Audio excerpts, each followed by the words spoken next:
Those who have been found trying to take out a rally or a procession have been taken to freedom. The first meeting of the Joint Action Committee on Delimitation is taking place in Chennai. Telangana Chief Minister Revanth Reddy has trained his guns at the centre, stating the BJP is implementing a policy of demographic penalty. Well, meanwhile, BRS leader K.T. Rama Rao is speaking at the Joint Action Committee on Delimitation. Let's cut across. BJP is implementing a policy of demographic penalty.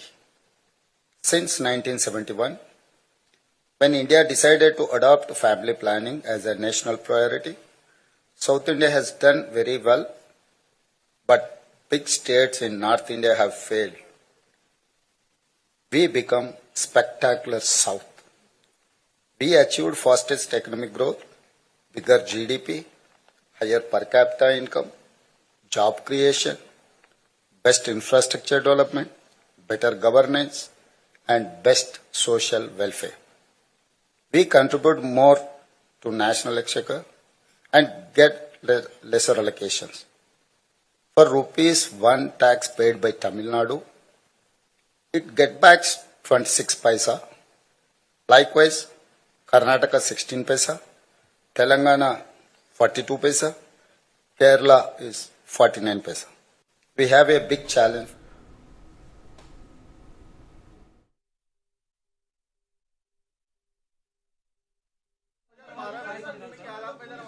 महिला constable के साथ काफी अभद्रता की गई थी, इसमें भी वैसा ही है, एक सिमिलर पैटर्न लग रहा है। देखिए महिला कांस्टेबल के साथ अभद्र व्यवहार हुआ, मैंने सीपी साहब को ये पूछा है, ऐसी परिस्थिति नहीं है। हाँ, महिला कांस्टेबल पर as Indians with of course sub identity as Telangana, as Telugu, we also, while we want India to prosper, we also want our voices to be heard, and we also want to ensure that the three most important things mentioned in the Constitution, equality, liberty and fraternity, as envisaged by Dr. Baba Saheb Ambedkar, are respected in letter and spirit. So we certainly are opposed to the tyranny of majority, to India being converted into a mobocracy and not democracy. We believe that states that have done exceptionally well should be incentivized, not penalized. We believe that those states that have done exceptionally well in terms of political, economic and other progressive indicators, administrative, education, etc., should not be penalized, and that this would be a travesty of justice. Reducing our voice, reducing our numbers, representation in Parliament, at least the proposal, to go forward with delimitation on the population basis certainly seems extremely unfair. So what we are seeking is a fair delimitation for meaningful democracy. While any federal government, if it were to perform in a truly federal spirit, they should be encouraging high-performing states. Telangana today, we are only 2.8% of India in terms of population, but we contribute to 5.2% of India's GDP. So we are literally punching double our weight.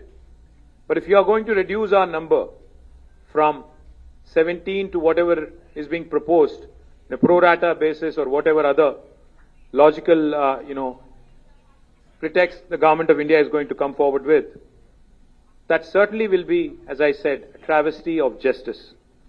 Let me also remind the Union government that this is not an imbalance, but it is a fundamental inequity, because political and fiscal centralization, is not going to help India emerge a superpower. If India truly has to break its shackles and become an economic superpower, a cultural superpower, a social superpower by 2047, 100 years after completion of independence, then I do believe that we have to remember one simple thing: stronger the states, stronger the country. Cooperative federalism should be the order of the day, not coercive federalism. Cooperative federalism will make India a superpower, not coercive federalism. The union government should play the role of a big brother. The union government should play the role of a big brother, not become the big boss, dictating and, making progressive states regret their progress. Let me also quickly say that if we do not speak now, some people are questioning why now, what is the rush, the process has not begun, etc. The fact is, unless you voice your concerns, unless you start championing the cause of the underdog, which in this case will be South India, I think we'll be doing a great disservice to our future generations. History will not forgive us if we don't speak up now. This is the time to speak, because discrimination against South Indian states is not new. Both national parties have done that in the past. I'm not going to elaborate on that. But now this seems to be adding insult to the injury. This proposed delimitation based on population seems to be adding insult to the injury. Let me just quickly quote a renowned jurist who said, "A true federation does not allow any region to dominate another, nor does it permit the dilution of democratic representation based on transient factors." If we don't approach this delimitation exercise cautiously, with caution, this could impact India's federal balance. I am an Indian. I love this country, and I truly cherish every minute of being an Indian. But I also do feel that a strong country, like I said, should also mean voice for the oppressed, voice for the marginalized, voice for everybody, irrespective of whether you're from Manipur or from Uttar Pradesh, irrespective of the size of the population in your respective state. India is not a collection of administrative units, but India is a pluralistic, ethno-linguistic union of states as enshrined in the Constitution. We are not against money being given to lagging states. We are not against money being given to laggards. We are against hegemony. We are not against money being given to laggards. Let me remind you, I do understand that fiscal contribution alone cannot, determine how we should be moving forward.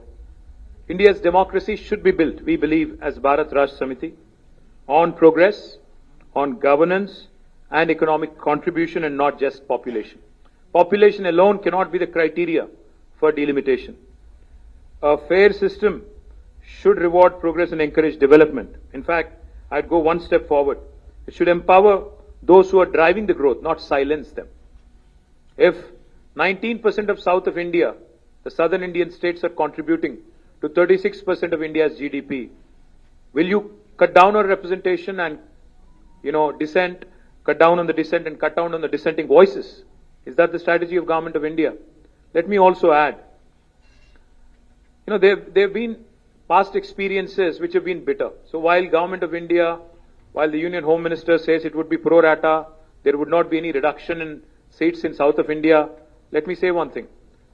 No reduction in south of India, southern Indian seats does not mean no increase in North Indian seats.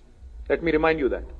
There may not be a reduction in South India, but if there is disproportionate increase in North Indian seats, which again will mean that essentially 4 or 5 states will determine the future of this country, future politics, future policies, future... We must look forward.